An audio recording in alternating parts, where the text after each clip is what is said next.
কর্তৃক আয়োজিত সহকারী শিক্ষক মোহাম্মদ গোলাম মোস্তফা স্যারের বিদায় অনুষ্ঠানে সম্মানিত সভাপতি মোহাম্মদ রফিকুল ইসলাম এবং আজকে মঞ্চে সভাপতিত্ব করছেন অত্র বিদ্যালয়ের সম্মানিত সভাপতি। উপস্থিত আছেন প্রধান শিক্ষিকা, অত্র বিদ্যালয়ের প্রধান শিক্ষিকা মোসাম্মদ হাবিবা খাতুন। উপস্থিত আছেন বিদায়ী শিক্ষক, আমাদের এই সহপাঠী, অত্যন্ত ঘনিষ্ঠ একজন মানুষ গোলাম মোস্তফা স্যার। উপস্থিত আছেন সাবেক সভাপতি নাজিমুদ্দিন শিক্ষক। উপস্থিত আছেন সাহেবনগরের এপি সন্তান আমাদেরই বড় ভাই শাহাবুদ্দিন। উপস্থিত আছেন গাজীপুর 2 নম্বর ওয়ার্ডের ইউপি সদস্য সুলতান। উপস্থিত আছেন গাজীপুর মাধ্যমিক বিদ্যালয়ের ম্যানেজিং কমিটির সাবেক সদস্য ডাক্তার দেওয়ান আলী। স্কুলের হাঁটি পা যখন শুরু তখন থেকেই কিন্তু এই দেওয়ান ডাক্তার আমাদের সাথে জড়িত ছিলেন। উপস্থিত আছেন হাজি বিনাজউদ্দিন এবং অনেকেই উপস্থিত আছেন, সময় খুব কম একবারে, যিনারা আজকে বিদায় অনুষ্ঠানে গাজীপুর মাধ্যমিক বিদ্যালয়ে উপস্থিত হয়েছেন, পদার্পণ করেছেন। গাজীপুর মাধ্যমিক বিদ্যালয়ের পক্ষ থেকে আন্তরিকভাবে অভিনন্দন এবং শুভেচ্ছা জানাই। এবং উপস্থিত আছে অত্র বিদ্যালয়ের শিক্ষার্থী, 6ষ্ঠ থেকে 10ম এবং এক্সটেন্ড এসএসসি পরীক্ষার্থী ছাত্রছাত্রীবৃন্দ, সকলকে সালাম জানাই, আসসালামু আলাইকুম। এমন একটা মুহূর্তে এখানে দাঁড়িয়ে কথা বলছি, আসলে মুহূর্তটা সাময়িক হলো বেদনাদায়ক। যদিও বা আমরা একই জায়গার মানুষ, একই জায়গায় উঠা বসা করি, চলাফেরা করি, তারপরেও এই যে সকাল 10টা থেকে 4টা পর্যন্ত সময় দেওয়া কর্মজীবন, এই কর্মজীবনটা আজকে কর্মজীবনের যে বন্ধন ছিল আমাদের মধ্যে, সে বন্ধনটা ছিঁড়ে যাচ্ছে। এই জন্য বিষয়টা আসলে বেদনাদায়ক। উনি এসেছিলেন এই স্কুলের হাঁটি পা শুরু 1993 সাল। এই স্কুল যখন চাটাইয়ের বেড়া বাঁশের খুঁটি, এখন যেটা পাকা গেট, সেই গেট ছিল বাঁশের খুঁটি এবং চাটাই দিয়ে তৈরি করা বাঁধুরের একটি গেট। তখন থেকে উনি হাঁটি পা করে শুরু করেছিলেন আমাদের সকলের সাথে। এই বিদ্যালয় ওনার যখন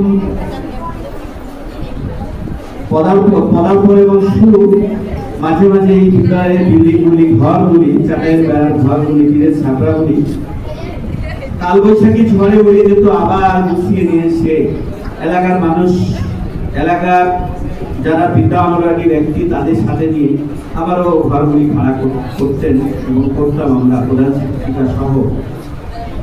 সেই একজন স্যার আমাদের বিদায় নিচ্ছেন আজকে। চাটাইয়ের বেড়া থেকে হাঁটি পা করে প্রধান শিক্ষিকার নেতৃত্বে, এলাকার মানুষের সহযোগিতায় নেতৃত্বে আজকে আমাদের বিল্ডিং 4তলা বিল্ডিংয়ে উন্নীত হয়েছে।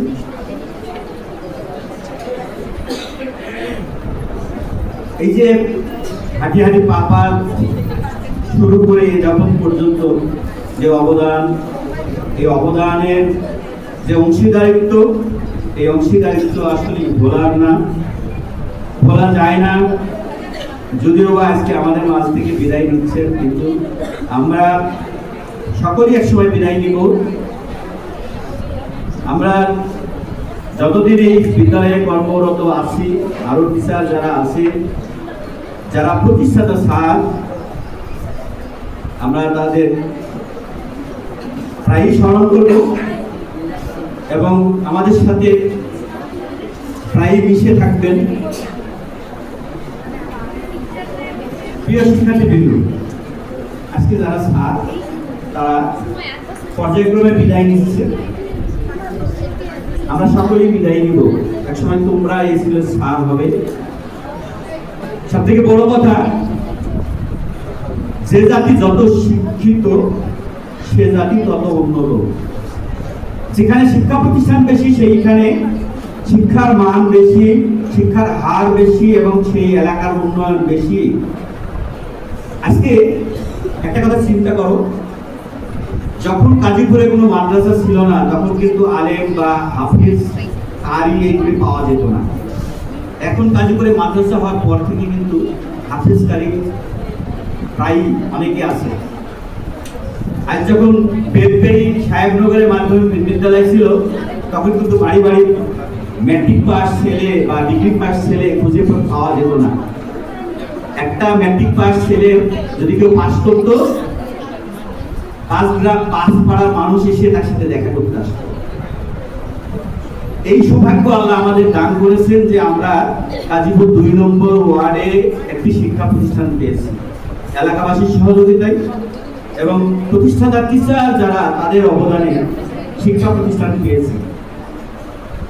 আমরা যখন তৈরি করতে পেরেছি আমরা কিন্তু পর্যায়ক্রমে সকলেই বিদায় হয়ে যাব, কিন্তু তোমাদের মনে রাখতে হবে একদিন, এখন তোমরা ছাত্র, একদিন 5 বছর 7 বছর পরে তোমরাই অভিভাবক হবে, 10 বছর পরে তোমরাই অভিভাবক হবে, তোমরা স্যার হবে, তোমাদের ছেলে মেয়ে স্কুলে পড়বে, তোমাদের ছেলে মেয়ে এবং তোমরা সহ এই যে 4 তলা বিল্ডিং তৈরি হয়েছে, এই বিল্ডিং এর মান, এই স্কুলের মান, এই পাড়ার মান, এই ওয়ার্ডের মান, 2 নম্বর 3 নম্বর ওয়ার্ড শিক্ষার দিক দিয়ে, অর্থনৈতিক দিক দিয়ে কিন্তু অনেক পিছিয়ে। তার একটি কারণ হলো আমাদের শিক্ষার হার কম।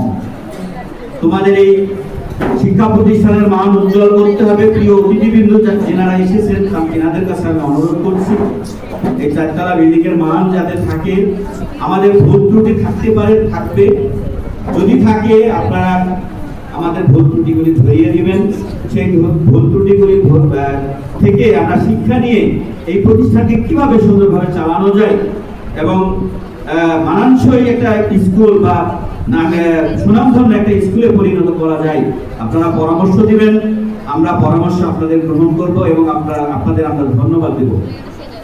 প্রিয় অতিথিবৃন্দ, এই সহযোগিতা আপনারা করবেন এবং আমাদের যারা সাবেক ছাত্রছাত্রী তারাও এই চেষ্টাটা করবেন আপনারা। আমি অনুরোধ করছি, প্রতিষ্ঠান ধরে রাখতে হবে। তো বিদায় অনুষ্ঠানের যে স্যারকে আমরা বিদায় দিচ্ছি, অত্যন্ত হাস্য উজ্জ্বল এবং স্যারেদের সাথে গলায় গলায় মিশিয়ে থাকা একজন মানুষ ছিলেন। আমাদের স্যারেদের মধ্যে যখন কোনো বিচ্যুতি হতো উনি সঙ্গে সঙ্গে মিলে দিতেন, জিয়ে রাখতেন না, এমন একজন মানুষ ছিলেন। সেই মানুষটাকে আজকে আমরা বিদায় দিচ্ছি। আমরা চিরদিন ওনাকে মনে রাখবো। আমাদের মনে থাকবে ওনার অবদান। প্রথম জমিটা ওনার রেজিস্ট্রি করা জমি স্কুল যখন খুবই খুঁটা হয়, সেই খুবই খুঁটা জমিটা ওনার জমিতে খুবই খুঁটা। এটা আসলে বলার নয়, ওনার অবদানের কথা আমরা কোনোদিন ভুলব না।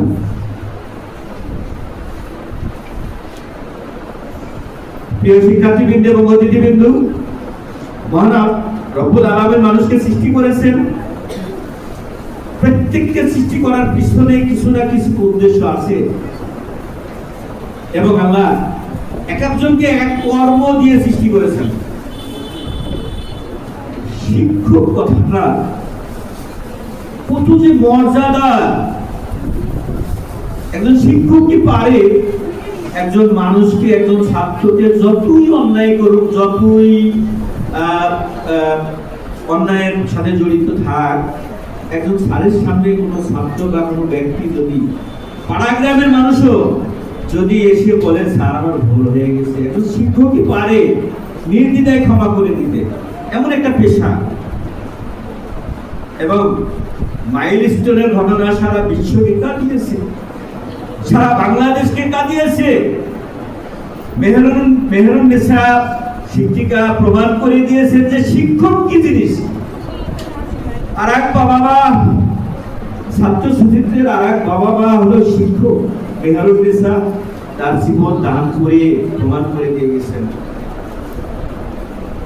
সেই জন্য আল্লাহ সবাইকে সব পেশায় নিয়োজিত করেন না। যে যে পেশায় মানিয়ে নিতে পারবে নিজেকে এবং ব্রেন মানসিকতা এই দিয়ে মানিয়ে নিতে পারবে তাকে সেই পেশায় আল্লাহ কিন্তু নিয়োজিত করেন। সেজন্য আসলে শিক্ষকতা পেশাটা সকলের ভাগ্যে জুটে না, সকলের ভাগ্যে হয় না। আমি শেষ করব, আমরা যারা শিক্ষক আছি আমাদের জন্য দোয়া করবেন, আমরা যাতে শিক্ষা প্রতিষ্ঠানটাকে সুনামের সহিত ধরে রাখতে পারি। এবং বিদায়ী স্যার গোলাম মোস্তফা স্যারের কাছে আমি ক্ষমা চাচ্ছি, আমরা শিক্ষকদের পক্ষ থেকে ক্ষমা চাচ্ছি। আপনার কাছে যদি আমরা দীর্ঘদিন একসাথে চলাফেরা করছি, এই চলাফেরার মধ্যে কোনো ভুল ত্রুটি হয়ে থাকে আপনি আমাদের ক্ষমা করবেন। আপনার দীর্ঘায়ু আল্লাহ হায়াতে যে কয়েকদিন বাঁচিয়ে রেখেছেন, আমরা আপনার দীর্ঘায়ু কামনা করছি। আপনি সুস্থ থাকেন, আমাদের মাঝে সবসময় হাস্য উজ্জ্বল অবস্থায় থাকেন এবং এই স্কুলের কল্যাণ মঙ্গল কামনা করি আমি আমার সংক্ষিপ্ত কথা শেষ করছি। সকলেই ভালো থাকেন। আসসালামু আলাইকুম ওয়া রাহমাতুল্লাহ।